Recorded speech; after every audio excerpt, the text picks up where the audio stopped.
International Space Station. So this is Node 2. This is a really cool module.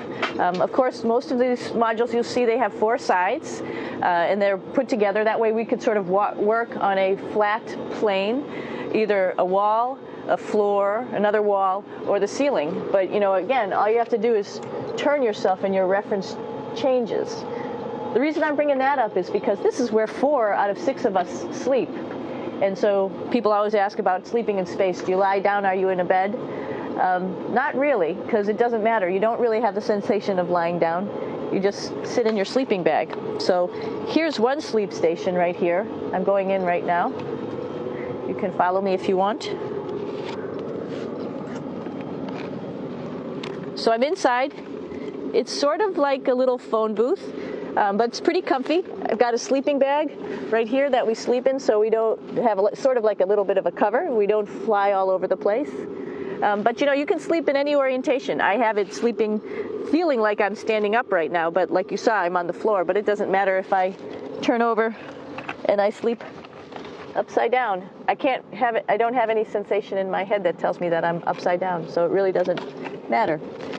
The sleep station is also like a little office. We've got a computer in here. As you can see, we've got a couple little toys. I've got some books.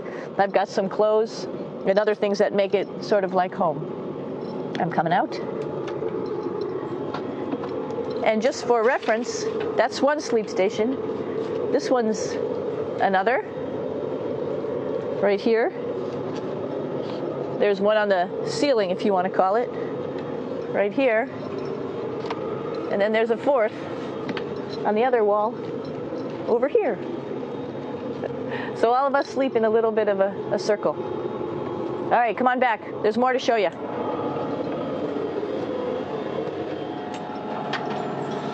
I know that there's some questions about how to use the bathroom and how do you actually live in space like normal, like at home. I mentioned real quickly about getting up in the morning and brushing your teeth and washing your face. Well, how do you do that? Well, here is the bathroom, essentially. You get up in the morning, and we have a little kit, and it has all the essential things that you need, like your toothbrush and toothpaste and brush. See how much better the brush makes my hair look? I'm just joking. It still stands up straight. It doesn't matter where you are. It's always going to stand up straight while you're up in space. A lot of people ask about toothbrush and toothpaste. So, luckily enough, toothpaste, you can do it upside right this way, is sticky, and so it sticks to your toothbrush. No problem. Another cool thing is that water sticks to your toothbrush, too. If you can see it. I'll have some water come out. The water is pretty neat up in space. It'll stick to your toothbrush, and it will make a big bubble. And that's just by surface tension. And then you can drink it. So a lot of people ask about what do you do with the toothpaste after you brush your teeth.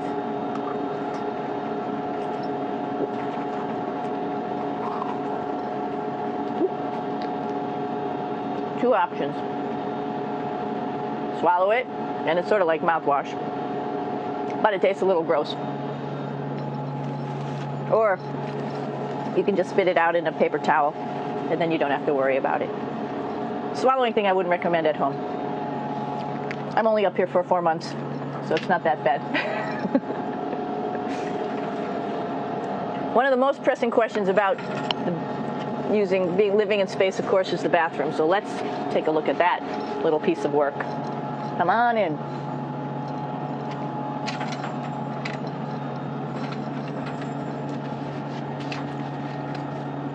Here we are at the throne. This is awesome. You might see the little, you might have noticed the little moon on the outside. This is our orbital outhouse right here.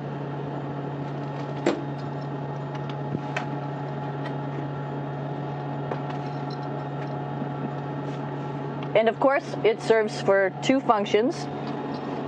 Number 2, right here. I'll show you.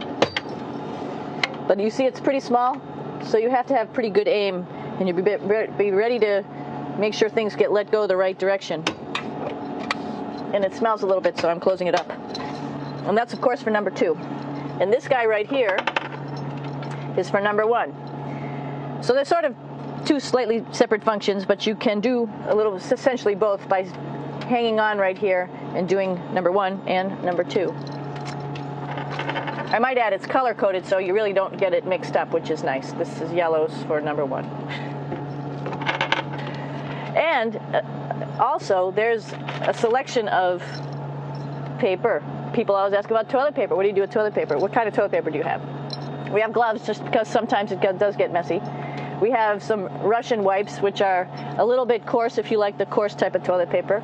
We have some nice tissues, which are nice and soft if you like soft toilet paper. We have Huggies, just for any cleanup. You know, we were all babies once, and this sort of helps. And then if things get really out of control, we have disinfectant wipes, just to make sure we clean up here. Because, you know, just like the water I showed you, the number 1 stuff can sort of go all over the place if you don't aim correctly. And did I mention both of these have a little bit of suction, so they should keep things going in the right direction. But like I said, sometimes things get a little out of control if you are out of control yourself flying around. So we have lots of protective stuff. And of course, you do have your privacy. There's a little door, so other people know that you're in there. Here's a pretty cool place. This is sort of like in your house where everybody meets in the morning. After you wash your face, brush your teeth, you want to find something for breakfast. And this is our kitchen. You might notice there's all sorts of foods here.